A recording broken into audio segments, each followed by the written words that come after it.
राधे राधे दोस्तों, आपका फिर से स्वागत है मेरे YouTube चैनल राधे श्याम में। आज हम आपको एक नया अध्याय, एक नया पुराण सुनाएंगे जिसका नाम है सुख सागर।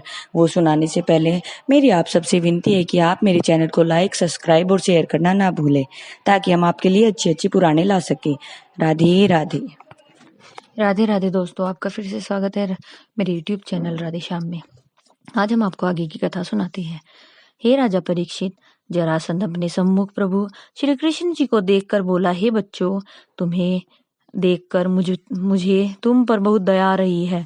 अतः तुम यहाँ से अपने प्राण लेकर शीघ्र ही वापस लौट जाओ, क्योंकि तुम्हारे जैसे दूध मुंह बच्चों को मारकर मैं भी संसार में कभी सलाधा नहीं प्राप्त कर सकूंगा।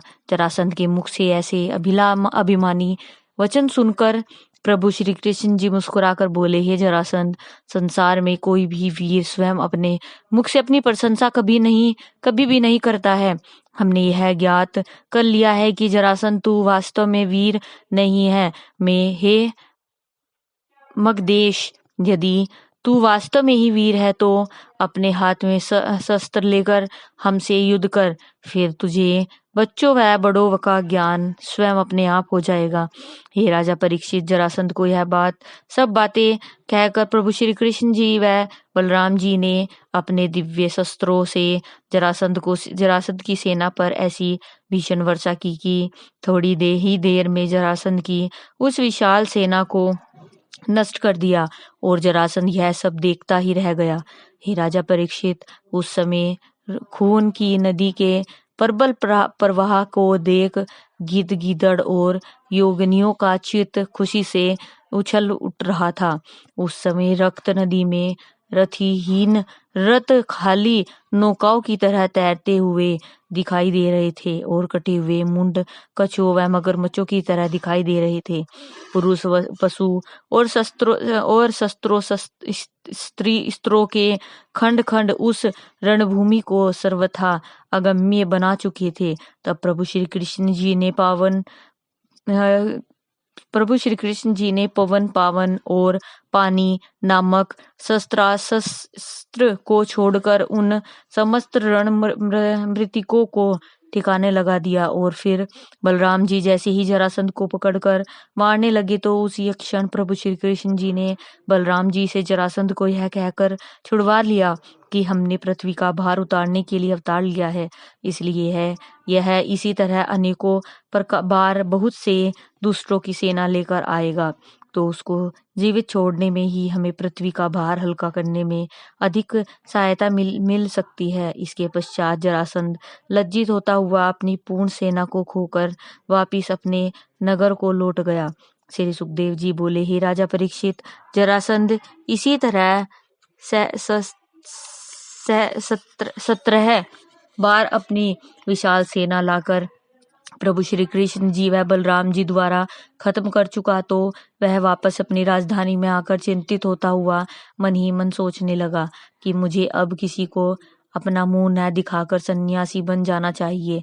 जरासंध अपने महल में बैठा हुआ मन ही मन यह सब सोच ही रहा था कि उसी समय कहीं से घूमते हुए देवऋषि नारद जी उसके पास आ पहुंचे और जरासंध को इस तरह उदास देखकर बोले, हे मगधेश, आप जैसे महान सूरवीर को इस तरह चिंतित देख बहुत ही आश्चर्य हो रहा है। क्या बात है? आपने अपने पास देवऋषि नारद जी को आया देख जरासंध ने उन्हें प्रणाम कर हाथ जोड़कर कहा, हे मुनिराज, श्री कृष्ण जी से युद्ध में 17 बार हार कर ही मुझे जैसे सूरवीर का चिंतित होता हुआ चिंता की चिता में भस्म होता हुआ जा रहा है।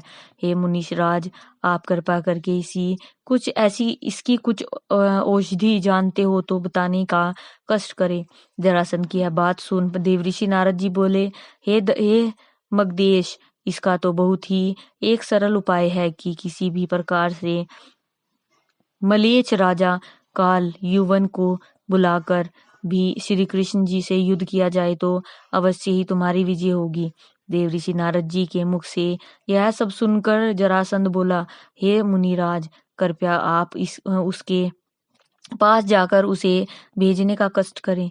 देवऋषि नारद जी वहां से चलकर मलेच्छ राजा काल यवन से के पास जा पहुंचे और उसे समस्त समाचारों से अवगत करा जरासंध की सहायता करने के लिए भेज दिया।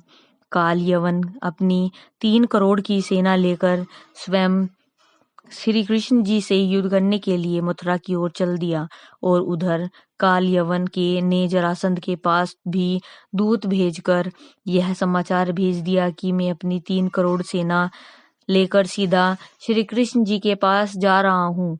आप भी अपनी सेना लेकर मुझसे मिलने का प्रयत्न करें। इतनी कथा सुनाकर श्री सुखदेव जी बोले, हे राजा परीक्षित, गुप्तचरों द्वारा जैसे ही यह समाचार प्रभु श्री कृष्ण जी को मिला, वे बलराम जी से बोले, हे भाई, हमारी मथुरापुरी 2 प्रबल शत्रुओं से लड़ने के लिए उचित स्थान नहीं है, अतः समुद्र के किनारे किसी टापू में दुर्ग बनाकर हमें उनसे युद्ध करना चाहिए। प्रभु श्री कृष्ण जी की बात सुनकर बलराम जी बोले, हे माधव, आप बिल्कुल सही कह रहे हैं और आपकी इस बात से मैं भी सहमत हूँ। हे राजा परीक्षित, प्रभु श्री कृष्ण जी ने उसी एक क्षण विश्वकर्मा को बुलाकर आज्ञा दी कि तुम समुद्र के किनारे जाकर 12 योजन के घेरे के टापू में एक दुर्ग तथा नगरी का निर्माण करो। प्रभु श्री कृष्ण जी की आज्ञा अनुसार विश्वकर्मा ने समुद्र के किनारे टापू में पहले दुर्ग का निर्माण किया और फिर उसमें एक सुंदर नगरी का निर्माण आरंभ कर दिया। जब इस तरह नगरी संपूर्ण हो गई तो विश्वकर्मा ने प्रभु श्री कृष्ण जी को संदेश भेज दिया। तब प्रभु श्री कृष्ण जी ने योगमाया को आज्ञा दी कि शीघ्र ही समस्त मथुरा निवासियों को द्वारिकापुरी में भेज दो। वसुदेव देवकी, उग्रसेन और समस्त मथुरावासी जिस समय द्वारिकापुरी में पहुंचे तो उस सुंदर नगरी को देखकर इंद्रपुरी से भी बढ़कर देख प्रभु श्री कृष्ण जी की मुक्त कंठ से खूब प्रशंसा करने लगे। श्री सुखदेव जी बोले, हे राजा परीक्षित, जिस समय प्रभु श्री कृष्ण जी ने यह सुना कि काल यवन अपनी विशाल सेना के साथ नगर के बाहर आया हुआ है तो वे बलभद्र जी को मथुरापुरी की रक्षा के लिए छोड़कर आप मोर मुकुट, वैजयंती माला, कुंडल और पीताम्बर धारण कर काल यवन के सम्मुख चले गए। हे राजा परीक्षित, देवऋषि नारद जी के बताए हुए लक्षणों में मलेच्छाराज ने श्री कृष्ण को पहचान लिया।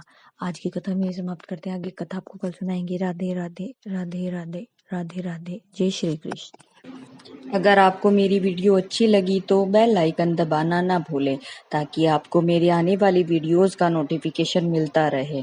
धन्यवाद। ओम नमः शिवाय।